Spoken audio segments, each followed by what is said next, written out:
Hello friends, welcome to नमस्ते world. तो दोस्तों देखिए, आज हम आपके सामने एक आप स्क्रीन पे देख पा रहे होंगे बेल्जियम स्टूडेंट वीज़ा करके एक पीडीएफ है। इस पीडीएफ में सारी इन्फॉर्मेशन है कि आपको अपना स्टूडेंट वीज़ा कैसे रेज करना है अगर आप बेल्जियम में स्टडी के लिए जा रहे हैं। तो ये जो वीडियो है आज का वीडियो है स्टूडेंट वीज़ा के ऊपर, कहाँ का, बेल्जियम के लिए। तो बेल्जियम में जब भी आपको पढ़ने जाना है, आपको स्टडीज़ के लिए जाना है, हायर स्टडीज़ के लिए जाना है, तो हम उसका वीज़ा कैसे प्रोसेस करते हैं, ये सारी की सारी इन्फॉर्मेशन सिर्फ और सिर्फ आपको इस पीडीएफ में मिल जाएगी। तो आपको कहीं जाने की ज़रूरत नहीं है। हमने इस पूरे प्रोसेस को बहुत सिंप्लीफाई किया हुआ है और सिर्फ इस पीडीएफ के अंदर वो सारी इन्फॉर्मेशन है। आप इसको एक्सेस करिए और आपका वीज़ा आपको जल्दी से जल्दी मिल जाएगा। अगर आपको ये पीडीएफ चाहिए या आपको कोई इन्फॉर्मेशन चाहिए, आपको इसमें इस पर्टिकुलर पीडीएफ में कुछ समझ में नहीं आ रहा है, कोई प्रोसेस आप अगर वीज़ा रेज कर रहे हैं उसके बाद भी आपको कुछ नहीं समझ में आ रहा है, तो आप हमारा Telegram group, WhatsApp group join कर सकते हैं। जैसे कि हम अपने हर वीडियो में बोलते हैं, आपको कोई भी इन्फॉर्मेशन चाहिए आप हमें कमेंट करके पूछ सकते हो, आप हमें ईमेल के थ्रू पूछ सकते हो, आप हमारे ग्रुप्स ज्वाइन कर सकते हो, आप हमें वहाँ से पूछ सकते हो। चलिए शुरू करते हैं अपना ये वीडियो और आपको बताते हैं कि क्या क्या चीज़ें हमें प्रोसेस करनी पड़ती हैं इसके लिए।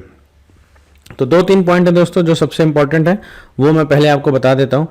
तो हम लोगों ने यहाँ पे हम एक जेनरिक केस लेंगे कि कोई एक स्टूडेंट है, उसने अप्लाई किया हुआ है, समझ लीजिए मास्टर की स्टडीज़ के लिए, और उसको वहाँ से यूनिवर्सिटी से एडमिशन लेटर, इन्विटेशन लेटर मिल गया है और अब उसको अपना वीज़ा रेज करना है। तो बहुत सारी कंडीशंस होती है, हर किसी की अलग अलग कंडीशन होती है। आपकी कंडीशन या आपकी जो भी क्राइटेरिया होगा, आप कहाँ, वो आपके लिए कौन सा सूटेबल है और आप कहाँ मैच करते हो, तो आपके उसके अकॉर्डिंग आप इन सब चीज़ों को देख के आप समझ सकते हो कि ये प्रोसेस मेरे लिए कहाँ पे मैच करता है। तो जो सबसे इंपॉर्टेंट है वो 2-3 चीज़ें दोस्तों मैं फिर से एक बार बता देता हूँ। बेल्जियम की कुछ यूनिवर्सिटीज़ हैं जो बहुत अच्छी यूनिवर्सिटीज़ हैं जहाँ पे लोग स्टडी के लिए आते हैं। उसमें से एक यूनिवर्सिटी है यूनिवर्सिटी ऑफ एंटवर्प, एक है घेंट यूनिवर्सिटी, एक है लुवेन यूनिवर्सिटी और एक है VUB, व्रेजे यूनिवर्सिटी ब्रसेल्स। तो इन 4 यूनिवर्सिटीज़ को मतलब यहाँ पे अच्छा माना जाता है और लोग यहाँ पे पढ़ने के लिए आते हैं। इसके अलावा जो दूसरा पॉइंट आता है दोस्तों, वो पॉइंट ये है कि जो PhD या फिर पोस्ट डॉक के लिए जाते हैं, तो उन केसेस में बहुत सारे लोगों को उनकी जो वीज़ा फीस होती है वो यूनिवर्सिटी रिम्बर्स कर देती है। तो आप अपनी यूनिवर्सिटी से वो सारी चीज़ें पूछ सकते हैं अगर आपकी वीज़ा फ़ी रिम्बर्स हो रही है। एक और केस आता है दोस्तों यहाँ पे स्कॉलरशिप का। अगर आपको स्कॉलरशिप मिल रही है और स्कॉलरशिप में आपका हाउसिंग वगैरह भी सब कवर हो रहा है, ये सारी चीज़ें आप अपनी यूनिवर्सिटी से पूछ सकते हो और यूनिवर्सिटी से आप सारी इन्फॉर्मेशन ले सकते हो। अगर आपके पास स्कॉलरशिप नहीं है, उसके अलावा भी यूनिवर्सिटी आपके हाउसिंग वगैरह के लिए कुछ ना कुछ अरेंजमेंट कर देते हैं या आपको गाइड कर देते हैं, तो आप उनसे वो कनेक्ट करके आप अपने हाउसिंग के प्रूफ उनसे ले सकते हो। तो अब हम शुरू करते हैं वीडियो और आपको बताते हैं कि आपको अपने वीज़ा को प्रोसेस करने के लिए क्या क्या इन्फॉर्मेशन की ज़रूरत है। Number 1, visa application form. तो अगर आप इस पर क्लिक करेंगे, ये लिंक पे, ये देखिए लिंक आपको डायरेक्ट एक वीज़ा एप्लीकेशन की वेबसाइट पे ले जाएगा जहाँ से आपको फिल करना होता है। तो मैं आपको 2-3 पॉइंट सिर्फ बताऊंगा इसमें जो आपके स्टूडेंट वीज़ा के लिए इंपॉर्टेंट है, क्योंकि बाकी जितने भी पॉइंट्स हैं वो सब मैंने पिछले वीडियो में ऑलरेडी कवर किए हुए, तो इसलिए इस वीडियो को ज़्यादा लंबा नहीं करेंगे। और आप जो भी छोटे छोटे पॉइंट्स हैं जो इंपॉर्टेंट है, मुझे पता है कि हाँ स्टूडेंट वीज़ा के लिए ये सारे पॉइंट्स इंपॉर्टेंट हैं, मैं उनको कवर करूँगा। प्रोसेस सबका सेम है, एप्लीकेशन फॉर्म कैसे भरना है, आपको मेडिकल हेल्थ इंश्योरेंस कैसे लेना है, सबका प्रोसेस सेम है। सिर्फ जो चीज़ें डिफरेंट हैं स्टूडेंट के लिए मैं वो यहाँ पे कवर करने वाला हूँ। तो मेरे पास सारे ये जितने भी आप यहाँ पे लिंक मतलब जो पॉइंट्स देख पा रहे हो, इन सब के मेरे पास बुक मार्क्स बने हुए हैं। तो सबसे पहले हम चलते हैं, आपको हम लोग लेके जाते हैं वीज़ा एप्लीकेशन फॉर्म पे। अब आपको वीज़ा एप्लीकेशन फॉर्म, आप जो उस लिंक पे क्लिक करोगे ऑटोमेटिकली ये लिंक ओपन होगा। आपको पहले रजिस्टर करना होगा, ये सब मैं फिर से बता देता हूँ आपको। जो हमारा पार्ट 2 वाला वीडियो है उसमें सब कुछ ऑलरेडी कवर किया हुआ है, बट हम एक बार क्विकली अपना लॉगिन कर लेते हैं।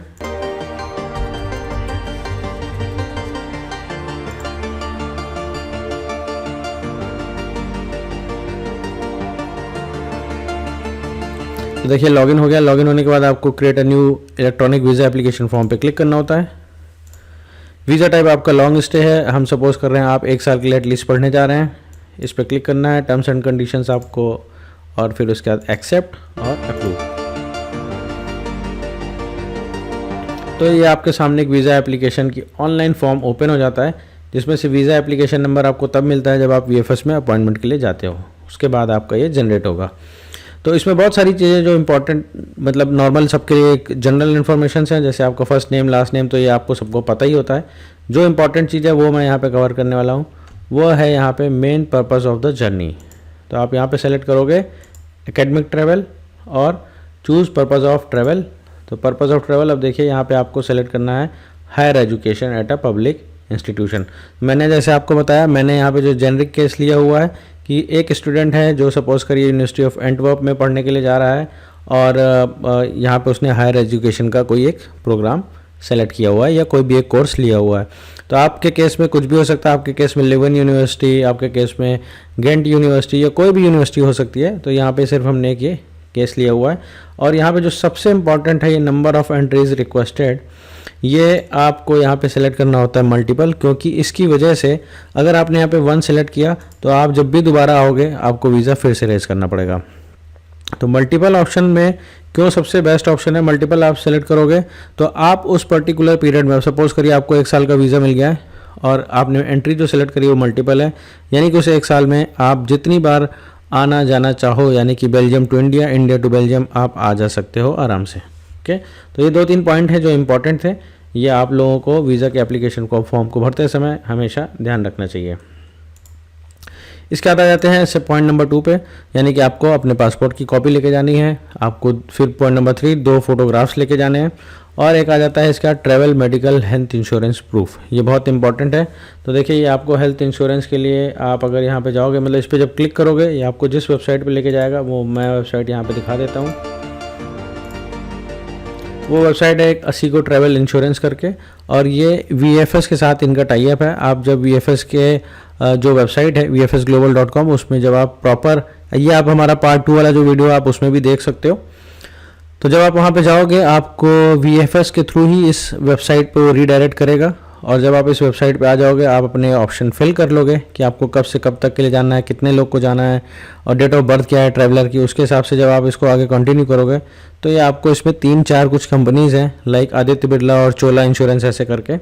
तो उन 3-4 कंपनीज़ में से आप किसी का भी इंश्योरेंस ले सकते हो। ठीक है, ये मैंने पार्ट 2 में ऑलरेडी कवर भी किया हुआ है। अब इसका आ जाता है proof of your finances, bank statements. तो देखिए यहाँ पे जब आप वीज़ा के लिए अप्लाई करने जाते हो तो वीज़ा एजेंसी, यानी कि जो एजेंसीज़ हैं, यानी कि जो बेल्जियम कॉन्सुलेट या एम्बेसी आप जिसको बोलते हो, वो ये चेक करते हैं कि आप अगर 1 साल के लिए पढ़ने जा रहे हो तो आपके पास सफिशिएंट बैलेंस है कि नहीं है। तो उसके लिए आपको यहाँ पे एक प्रूफ दिखाना होता है। तो आप अपना बैंक का स्टेटमेंट दिखा सकते हो कि मेरे पास अराउंड इतने यूरोस इंडियन करेंसी में कन्वर्ट करके, जो भी जैसा भी आपको लगता है ठीक लगता है, आप उस हिसाब से अपना ये बैंक स्टेटमेंट उनको दिखा सकते हो कि I have sufficient balance in my account.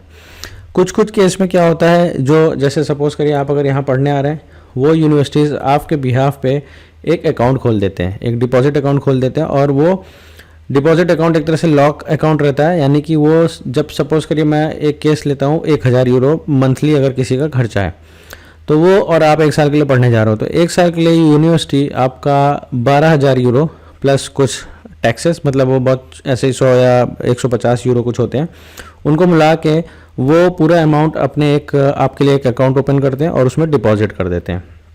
Deposit करने के बाद वो वहाँ से उस अकाउंट के थ्रू आपको हर महीने 1000 यूरो आपके अकाउंट में ट्रांसफ़र करते जाते हैं। तो यानी कि आपको जाने से पहले ये पैसे आपको उसमें जमा करने होंगे, यूनिवर्सिटी को देने होंगे, और फिर वो यूनिवर्सिटी आपको 1-1000 करके हर महीने दे दी जाती है। तो ये ऑप्शन भी अच्छा है। अगर आपके पास थोड़ा ज़्यादा अमाउंट है आप उस यूनिवर्सिटी को पहले दे सकते हैं, और वो यूनिवर्सिटी आपको 1000 यूरोज़ एवरी मंथ आपके अकाउंट में क्रेडिट कर देंगे। इसके बाद एक अगला पॉइंट आता है हाउसिंग प्रूफ का। तो हाउसिंग प्रूफ मैंने आपको बताया, ये आप अपने यूनिवर्सिटी से चेक कर सकते हो, और आपके पास अगर स्कॉलरशिप है तो भी ये सारे ऑप्शन आपको पता करने अपनी यूनिवर्सिटी से। स्कॉलरशिप है तो वो कवर हो जाएगा आपका उसमें रेंट वगैरह, और स्कॉलरशिप अगर नहीं मिली है तो भी आपको हाउसिंग वगैरह का अरेंजमेंट यूनिवर्सिटीज़ करती हैं, तो आप उनसे सारी इन्फॉर्मेशन ले सकते हो। लेकिन ये आपको सारे प्रूफ लेके जाने हैं। ये जितने भी पॉइंट यहाँ पे लिखे हुए हैं इनको आप ध्यान से देखिएगा, ये सारे प्रूफ आपको लेके जाने हैं। अगर आप इनमें से कोई भी डॉक्यूमेंट मिसिंग है तो आपका वीज़ा होल्ड पे जा सकता है और आपसे वो डॉक्यूमेंट दोबारा भी मांगे जा सकते हैं। तो बेटर है पहले बार में ही ज़्यादा से ज़्यादा इन्फॉर्मेशन आप प्रोवाइड करा दीजिए उनको, सारे डॉक्यूमेंट्स दे दीजिए ताकि आपको बार बार नहीं जाना पड़े। अगला पॉइंट आता है देखिए फ्लाइट टिकट प्रूफ। तो इससे भी रिलेटेड मैंने जो वीडियो बनाया पार्ट 2 में उसको आपको मिल जाएगा। बट ये स्टिल अगर सपोज करिए अभी किसी को पता नहीं है उसका वीज़ा कब आने वाला है, लेकिन फ़्लाइट टिकट प्रूफ पहले से ही मांगा जाता है, तो स्टिल अगर आप एक काम ये कर सकते हैं, आप 3 महीने के बाद की, जब भी आपका डिसीजन एटलीस्ट कुछ एडवांस में आप लेके कर सकते हैं। तो एटलीस्ट आपने अगर 3 महीने बाद की टिकट बुक करी है, आप उनको उनकी बुकिंग दिखा सकते हैं और वीज़ा की रिक्वेस्ट रेज कर सकते हैं। बट अगर आपको इसके बारे में थोड़ा सा और जानना है, एक डमी टिकट्स का कॉन्सेप्ट होता है, तो वो आप हमारे जो वीज़ा का पार्ट 2 वाला वीडियो है, इससे पहले का वीडियो था, आप उसको भी देख सकते हैं। अब आता है इनविटेशन लेटर और admission letter from the university. इसका भी आपको एक प्रूफ दिखाना होता है, तो ये सबसे इंपॉर्टेंट है, बिना इसके आपकी वीज़ा की रिक्वेस्ट रेज नहीं होगी। तो जब भी आपको एडमिशन मिल जाता है तो वहाँ से यूनिवर्सिटीज़ आपको इनविटेशन लेटर और एडमिशन लेटर भेजते हैं, आपको उसकी कॉपी निकाल के प्रिंट लेके जाना है। फिर एक आता है proof of English language proficiency. तो इसमें क्या होता है, इसमें सबसे आपकी इंग्लिश लैंग्वेज टेस्ट की जाती है, बट ये मैंडेटरी नहीं होता है। ये कुछ यूनिवर्सिटीज़ हैं जो एक्सेप्ट करती हैं, कुछ यूनिवर्सिटीज़ हैं जो एक्सेप्ट नहीं करती। विदाउट इसके भी आप डायरेक्ट अप्लाई कर सकते हो। तो ये टोफेल और आइल्स का जो स्कोर कार्ड होता है, इसके बेसिस पे आपको वहाँ पे एडमिशन मिलता है, बट स्टिल ये मैंडेटरी नहीं होता है। ठीक है, इसके बाद एक आ जाता है आपका मेडिकल सर्टिफिकेट। तो मेडिकल सर्टिफिकेट के बाद आप अगर क्लिक करोगे यहाँ पे, तो ये लिंक आपको लेके जाएगा। देखिए यहाँ पे आप जाएंगे और मेडिकल सर्टिफिकेट, तो ये जो PDF है, अगर आप हमें कमेंट करके या आप हमें ग्रुप ज्वाइन करके, व्हाट्सएप ग्रुप ज्वाइन करके आप हमसे अगर ये डॉक्यूमेंट लेते हो, आपको ऑटोमेटिकली कहीं पे भी इन्फॉर्मेशन के लिए जाने की ज़रूरत नहीं है। आपको लिंक पे क्लिक करना है और ये लिंक डायरेक्ट आपको सारी इन्फॉर्मेशन बता देगा। तो हमने जब इस लिंक पे क्लिक किया तो ये लिंक ओपन होगा, ऐसे लाइसेंस फिजिशियन के बारे में बताएगा। इसमें से कौन कौन से फिजिशियंस हैं आपको जो लाइसेंस हैं, यानी कि सिर्फ और सिर्फ बेल्जियम कॉन्सुलेट्स या एम्बेसी ने इनको अपॉइंट किया हुआ है कि इन्हीं के ही मेडिकल सर्टिफिकेट वैलिड माने जाएंगे। तो आप जिस लोकेशन में, अगर आप दिल्ली में हैं तो आप यहाँ से करा सकते हैं। ये डॉक्टर हैं, ये इनका क्लिनिक वगैरह की डिटेल दी हुई है, कोलकाता में है, मुंबई में है, तो जैसे आपकी जो नियरेस्ट लोकेशन आप उसके अकॉर्डिंग ये बनवा सकते हो। अगर आपको लगता है इसमें फिर भी कुछ डाउट है तो हमने इसका एक पार्ट 1 वीडियो बनाया था मेडिकल सर्टिफिकेट से रिलेटेड और पुलिस क्लियरेंस सर्टिफिकेट से रिलेटेड, आप हमारा पार्ट 1 का भी वीडियो देख सकते हो। तो पुलिस क्लियरेंस सर्टिफिकेट भी आप अगर इस पर क्लिक करोगे, मैं एक बार फिर से यहाँ पे दिखा देता हूँ, बट ये सारे वीडियो ऑलरेडी पार्ट 1 में ये सब कवर किए गए हैं।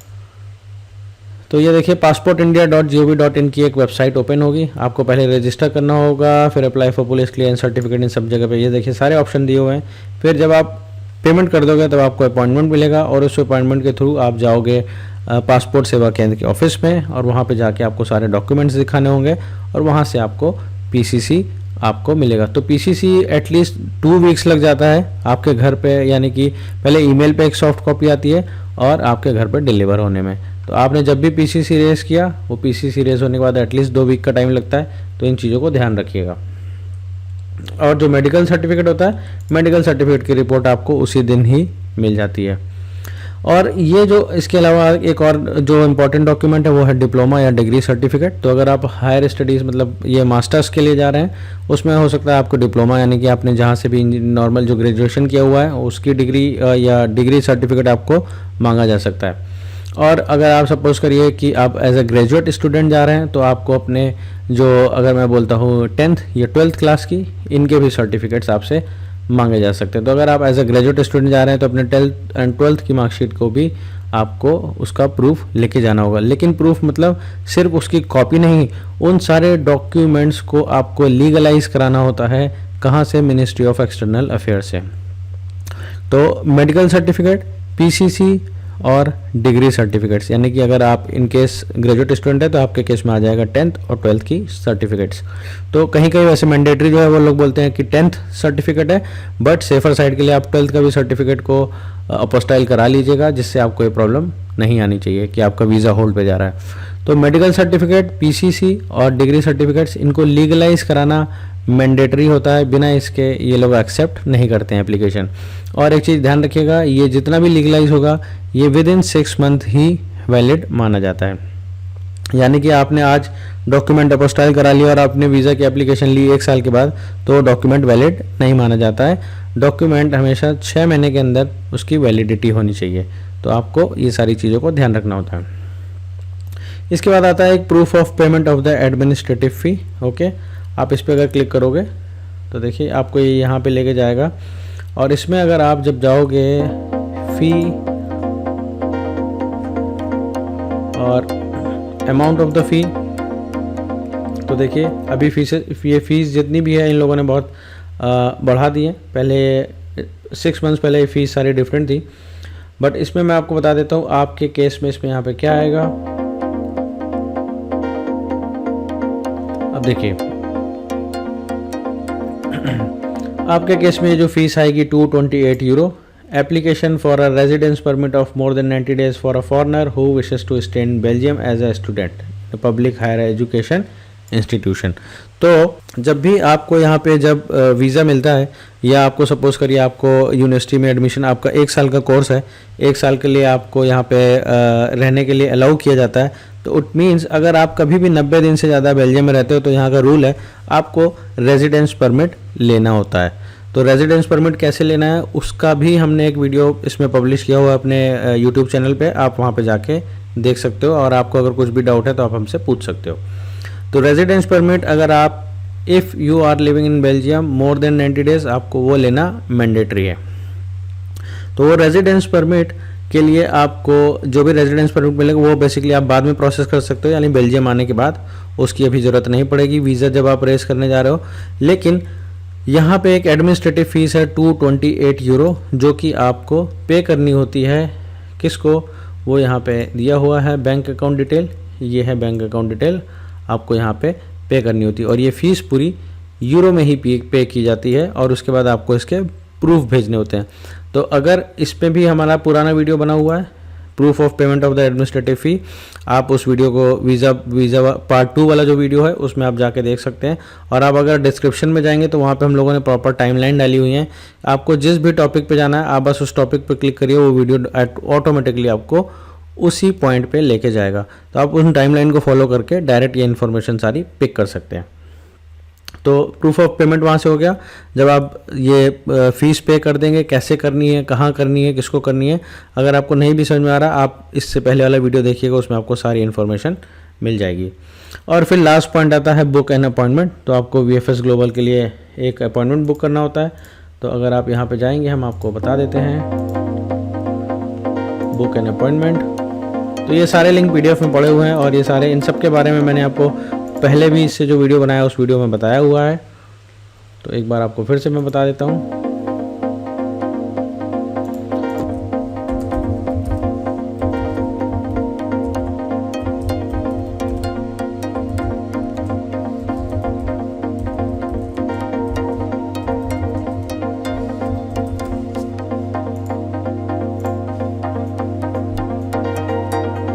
तो देखिए अब आपको करनी है स्टार्ट न्यू बुकिंग। और अगर आप यहाँ पे देखेंगे apply for travel medical insurance, तो travel medical insurance is mandatory for Schengen visa. अगर आप यहाँ पे जाएंगे गेट कोड्स, मैंने इस पर क्लिक किया, देखिए apply for travel medical insurance, right, continue करेंगे आप।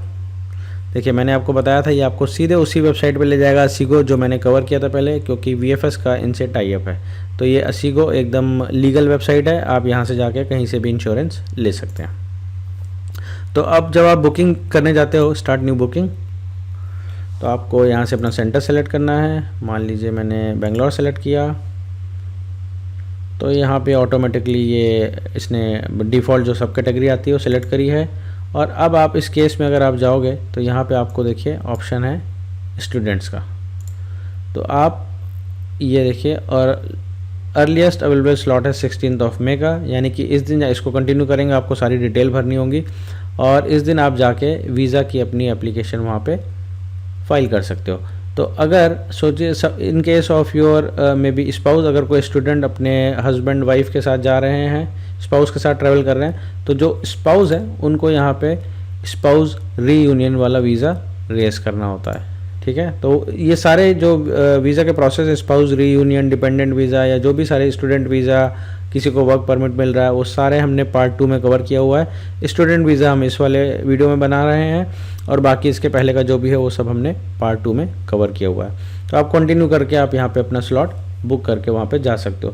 तो जब आपको जाना है, अब देखिए अगर आप, तो ये पूरा वीडियो कंप्लीट हो गया, इस सारे पॉइंट्स हमने कवर किए हैं। तो यानी कि जब आपको जाना है, इन सारे पॉइंट्स को आपको अपने 2 सेट बनाने हैं, उनकी 2 फोटोकॉपी लेके जानी है आपको, और वो फोटोकॉपी प्रॉपर प्लस आपकी 2 फोटोग्राफ्स। इन फोटोग्राफ्स का किसी भी स्टूडियो में आप जाएंगे, आप अगर उनको बोलेंगे मुझे European visa, even Belgium visa के लिए, यूरोप का बेसिकली एक स्टैंडर्ड है, वो सब जगह अप्लाई होता है जितने भी यूरोपियन कंट्रीज़ हैं। तो बेसिकली शेंजन वीज़ा जिसको बोलते हैं, तो शेंजन वीज़ा के लिए आपको यहाँ पे स्टूडियो में जाकर सिर्फ इतना बोलना है मुझे उस वीज़ा के लिए अप्लाई करना है। आपको स्टूडियो को पता होता है और वो आपके अकॉर्डिंग आपकी वो फ़ोटो खींच देंगे। बट स्टिल अगर आपको प्रॉपर मेजरमेंट चाहिए तो VFS ग्लोबल की वेबसाइट पे पड़ा हुआ है, वो भी हमने अपने वीज़ा पार्ट 2 वाले वीडियो में आपको बताया हुआ है। फिर आगे ट्रैवल, मेडिकल, हेल्थ इंश्योरेंस, आपको इसके प्रूफ लेके जाने हैं, फाइनेंशियल्स के अपने प्रूफ ले जाने हैं, हाउसिंग के proof, flight ticket, invitation letter, admission letter, इसका प्रूफ ले जाना है। और ये टोफेल और आइल्स का अगर आपने एग्ज़ाम दिया हुआ है तो आप लेके जा सकते हैं, अदरवाइज इट्स नॉट मैंडेटरी अगर आपको ऑटोमेटिकली वहाँ पे एडमिशन या इनविटेशन लेटर मिल चुका है। मेडिकल सर्टिफिकेट, PCC, डिप्लोमा और degree certificate, it must be legalised by ministry of external affairs, ये याद रखिएगा। और ये 6 महीने से ज़्यादा, इसकी 6 मंथ से ज़्यादा की वैलिडिटी, मतलब इतना पुराना नहीं होना चाहिए। ओके, ये 6 मंथ्स के अंदर ही इसकी वैलिडिटी होनी चाहिए। और proof of payment of the administrative fee, ये सबको देनी होती है, बेल्जियम कॉन्सुलेट को पे करनी होती है। तो ये आपको, इसका ऑप्शन भी मैंने पिछले वीडियो में डाला हुआ है। और फिर बुक एन अपॉइंटमेंट करके, तो आपको ये सारे जो आपको पॉइंट्स दिख रहे हैं, इन सब पॉइंट्स के आपको प्रिंट निकालने हैं, 2 कॉपी रेडी करनी है, और फिर VFS में अपॉइंटमेंट लेने के बाद आपको वहाँ पे जाना है, सबमिट करना है। तो जब आप वहाँ पे जाओगे आपको टोकन मिलेगा, आपको काउंटर पे जाना है, आपके सारे डॉक्यूमेंट्स वेरीफाई किए जाएंगे, और वेरीफाई करने के बाद आपको वहाँ से बायोमेट्रिक के लिए भेज दिया जाएगा। और उसके बाद आप फ़ीस पे करने के बाद वहाँ से वीज़ा की फ़ी भी जो है वो मैंने इससे पहले वाले वीडियो में बताई हुई है, आप वहाँ पे भी जाके देख सकते हैं वीज़ा की फ़ीस कैसे पे करनी है और कहाँ पे करनी होती है और कितनी पे करनी है, वो सारी इन्फॉर्मेशन उसमें है। प्लस अभी हमने लास्ट टाइम अपने एक कम्युनिटी पोस्ट में भी डाला था, वीज़ा फ़ीस कुछ चेंज हो गई है, आई थिंक 1200 कुछ समथिंग रुपये बढ़ गए हैं, वो हमारी कम्युनिटी पोस्ट में पड़ा हुआ, आप वहाँ से भी चेक कर सकते हो। तो ये सारी चीज़ें जब आप वहाँ पे कर लोगे, आप चले जाओगे और उसके बाद आपको वहाँ पे सारा काम कंप्लीट हो जाएगा और आपको आपका visa maybe 1 week 2 week 3 week depends on your situation कि अगर आपका वीज़ा होल्ड पे नहीं गया है आपके घर पे कुरियर कर दिया जाएगा। तो एक पॉइंट और ज़रूरी है, जब आप वहाँ पे जाते हो VFS ग्लोबल में अपॉइंटमेंट लेने के लिए, तो कुछ 30 रुपीज़ आई थिंक कुरियर का लगता है और किसी एक फ़ीस और लगती है आई थिंक 200 रुपीज़। तो वो फ़ीस अगर आप वहाँ पे करके वो आपको कुरियर डॉक्यूमेंट कर दे। 30 रुपीज़ आई थिंक SMS के चार्जेस हैं, जो वो लोग SMS आता है स्टेटस पता चलता है, और 200 रुपीज़ फॉर योर कुरियर करके ऐसे कुछ चार्जेस हैं। मैं कंफर्म नहीं हूँ, श्योर नहीं हूँ उसके बारे में, वो अभी VFS की वेबसाइट पे दिया हुआ, आप वहाँ पे जाके चेक कर सकते हो। प्लस उसमें जब आप वहाँ जाओगे तो उसमें एक प्रीमियम सर्विसेज का भी ऑप्शन रहता है, वो प्रीमियम सर्विसेज से भी रिलेटेड हमारा वीडियो इसके पहले वाले पार्ट 2 वीडियो में सारी इन्फॉर्मेशन पड़ी हुई है। तो जो सिर्फ स्टूडेंट के लिए अगर आप इसमें देखेंगे तो मैं आपको बता देता हूँ, proof of your finances, housing proof, invitation letter, admission letter, proof of English language proficiency, diploma और डिग्री सर्टिफिकेट, ये जो 3-4 पॉइंट हैं बस ये अलग हैं, बाकी वीज़ा प्रोसेस एग्जैक्टली सेम है। तो इन 4 पॉइंट को छोड़ के, वो मैंने आज कवर किए हुए हैं, इन 4 पॉइंट को छोड़ के आपको जो भी इन्फॉर्मेशन चाहिए आप हमारे वीज़ा पार्ट 1 और पार्ट 2 वीडियो को देख सकते हो, वहाँ पे जाके आपको सारी इन्फॉर्मेशन मिल जाएगी। तो हम आशा करते हैं दोस्तों हमने इस वीडियो को बहुत सिंप्लीफाई किया था, आपको ईजिली समझ में आ गया होगा। इसके बाद भी अगर नहीं समझ में आया है, आप हमारा टेलीग्राम ग्रुप, व्हाट्सएप ग्रुप, आप हमें कमेंट करके भी पूछ सकते हो, ग्रुप्स ज्वाइन कर सकते हो, और हमें ईमेल पे भी आप हमसे क्वेश्चन अपने पूछ सकते हो। तो फिर मिलेंगे दोस्तों एक नए वीडियो में एक और नई इन्फॉर्मेशन के साथ। All the best for your visa request. Thank you for watching.